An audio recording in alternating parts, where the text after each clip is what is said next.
Hi, my name is Doug, and this is the Yellow Sports Fantasy League. This is the second edition of our Get to Know the Members with Matt. Did you play any sports as a kid? Well, being a kid from Indiana, you definitely were playing basketball. We had a big driveway in our yard growing up as a kid, so the neighborhood kids would come over and we'd play a lot of basketball games on that thing. The older I got, I really started to like tennis. I always liked the one-on-one aspect of tennis. Football, a little bit. I was never a fan of getting tackled just because I was a smaller kid growing up, so that always kind of hurt me. Baseball, I played Little League growing up for a few years. The older I got, we more would just play around in the neighborhood, but we had to use a tennis ball just because there was houses and windows. So those would be the few I played. And did you ever play any hockey in your driveway?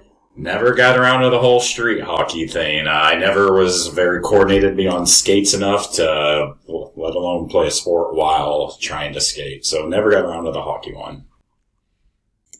What sports teams did you watch growing up? Well, talking about the Indiana thing, of course, you always were watching the Indiana Pacers. At least my family was. From my earliest days, my earliest sports memories are going to Market Square Arena and watching the Pacers play with my dad. I was probably like in 85, 86, where tickets were probably $2 to $3. Pacers weren't that great back then, so tickets were really cheap growing up. So got to see a lot of games there. And then about in the mid-'80s, this football team named the Denver Broncos entered my life. They would play on Sundays, and they would have this horse that would run up and down the field every time that the Broncos would score a touchdown. I thought that was a really cool thing. So the Indiana Pacers and the Denver Broncos have been in my life for about the last 30, 40 years. Okay, and I know this next question is much more in depth for Matt here because he's done so much more fantasy sports than I have, I can say.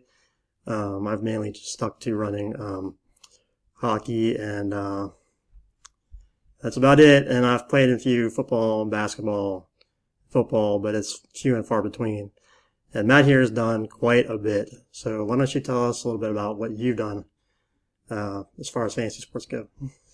I've definitely touched them all, as they say. I've done football, baseball, basketball. I didn't do hockey until I actually met you, so that checked that off the list. It's a league I won too. I just want to throw that out there. Yeah, good to throw that out there. Yeah, that's nice. So, I've done obviously the four major sports. I've even moved to doing like fantasy golf, fantasy auto racing, which is fun. But yeah, I've definitely hit most of what I would consider the major sports, I'm trying to think if there's a sport out there that is fairly big that I haven't got. I've even done soccer, fantasy soccer. So I would say if there's a sport, I've pretty much done a fantasy league. Okay, Matt, I also know that you have a few projects of your own that you're working on right now. Could you give us few details about that? Absolutely. So I'm doing one. It's a fantasy NASCAR league, which you are in. And the way I've set that one up is you have a group of A drivers, a group of B drivers, a group of C drivers, and you pick one from each group each week. Your group A drivers are going to be your guys that are going to be competing for the championship, your top, 10 to 12 guys. The group B is the middle guys. They might compete for a championship, but more than likely they're going to be more getting your 15 to 20 place or 20th positions. Your C's are your wild cards. Those are the guys that they might not race every week. They're more the back of the pack guys, but sometimes they can come up and they can, compete hard and win in a race. I also have it set up to where you can only pick guys up to 3 times. So there's a little bit of a strategy. You just can't obviously always pick, a top guy. So that's something I've been working on. It is offline, if you will. So I kind of handle the scoring format myself. The other part of it is you're only worried about finishing position, somewhat similar to your all sports league. You're not worried about laps led, qualifying spots. You're strictly just worried about their finishing position, which is all that matters in racing. Another one I'm working on, similar to your all sports league and a lineup you wouldn't have to set, is something for the NFL where I'm loosely right now calling it like you predict how the NFL season goes. You start with your first step, which is the divisions. You'll write out how you think every division will finish up first through fourth place. There was a certain amount of points yet to be determined on how I want to work that, but it's still in the development stage. But then you would move to the playoffs, your 7 playoff teams, and then you would fill out your own playoff bracket. Again, this would all be done before the season starts. So you would just write down what you thought would happen throughout the year and just wait and see.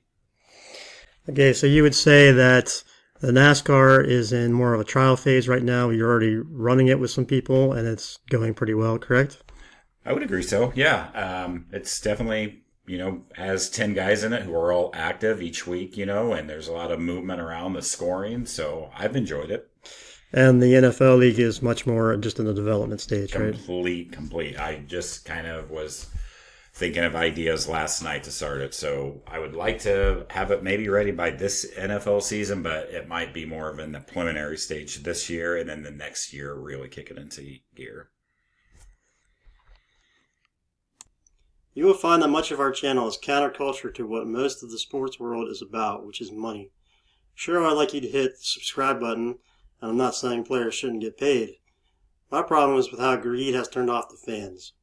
For example, for me to watch all 82 games of an out-of-network NHL team while living here in Indiana, I would have to have TNT, ESPN+, the NHL Network, and the ones that black out ESPN+, which is FanDuel for the Blues, and sometimes Chicago's carrier.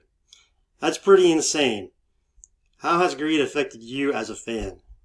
It's definitely affecting the bank account. I think right now, for me to watch all my Pacer games once a month, I'm paying at least $35 a month, just because with YouTube TV, they don't carry the station that the Pacers normally would be on, so I have to get a separate subscription for that. So that's just basketball alone. When it comes to football, I believe to watch every NFL game, you need 6, 7 different sort of TV packages. You need to have YouTube TV, which carries Sunday Ticket. After that, Amazon Prime has the Thursday night games. You would need Netflix because Netflix has the Christmas Day games. And I think ESPN Plus may have a game. I think the international games may be sometimes on other networks like NFL Network, which sometimes doesn't come with a regular TV subscription. So, yeah, unfortunately, I'm always going to pay for it just because I love the sport so much and I want to see it. But, yeah, it's been crazy. I would say I'm spending upwards of, for an NFL season, I bet I'm close to about $500 that I have to spend outshell everything when it comes to the end to watch all my games. So it sucks. I wish it could just be back how it used to be, where you're like, for Sunday Ticket, you just bought one package and then you got everything. It made it nice, convenient. But I think those days are unfortunately long gone. Dude, that is crazy. And that's money you could be spending on merchandise. You could be spending on jerseys, t-shirts, anything else to support your fan. And instead, you're just caught up in network greed. Network advertising. Network greed, basically, all it is. And even with the streaming things now, it's crazy, is sometimes the streaming lags. So, back in the day, the TV would never straight up lag. You would always see the game from start to finish. But sometimes you'll be watching the game and midway through the play, the ball will be in the air and the TV just screens. And you're like, what am I paying for? Go reset your router.